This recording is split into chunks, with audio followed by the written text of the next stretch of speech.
ছেলেরা হয়তো ভাবতে পারে যে মেয়েরা হ্যান্ডসাম ছেলেদেরকে দেখে, ওদের চেক আউট করে, ওদের নিয়ে গসিপ করে, ওদের জন্য সাজে, কিন্তু না, আমরা মেয়েরা মেয়েদেরকে চেক আউট করি।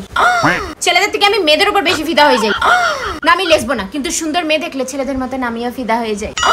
চোখ ফিরাতে পারি না, মনে হয় ছেলে হলে কি প্রপোজ করতাম। রাস্তাঘাটে ছেলে কম, আমি মেয়ে বেশি দেখি। আমি সেক্সি মেয়ে চেক আউট করি। কোন সুন্দর মেয়ে দেখলে মেয়েটা কি কিউট না কি দারুণ না দেখতে বলতে থাকা আমি হা করে হ্যাবলার মতন তাকায় থাকি। ছেলেরা আর কি মেয়ে চেক আউট করে, চেক আউট তো আমি আর আমার বান্ধবী করি মেয়েদের। বিয়ে বাড়ি বা কোনো ফাংশনে গেলে লোকে ছেলে দেখে, আমরা মেয়ে দেখি। দেখ মেয়েটার লেহেঙ্গাটা শাড়িটা কি সুন্দর পরছে না, মেয়েটার ফিগারটা দেখ, হাইটটা দেখ কি লম্বা, কি দারুণ স্কিন, চুলটা দেখ কি দারুণ, কি সিল্কি, কত গোছ। দেখ দেখ উইদাউট মেকআপে মেয়েটাকে কি ভালো লাগছে, কি স্টাইলিশ না মেয়েটা, জুয়েলারি গুলো দেখ কি দারুণ। মেয়েটার ফিগারটা ভালো তাই ওকে ভালো লাগতেছে, আমাকে তো গাঠু লাগবে। মেয়েটার সাথে ছেলেটাকে একদম মানাচ্ছে না। ছেলেদের জন্য না, আমরা মেয়েদেরকে জেলাস ফিল করানোর জন্য সাজি। মেয়েদের পুঙ্খানো পুঙ্খ নোটিস করি আমরা, তার না বলে যাকে, তার না।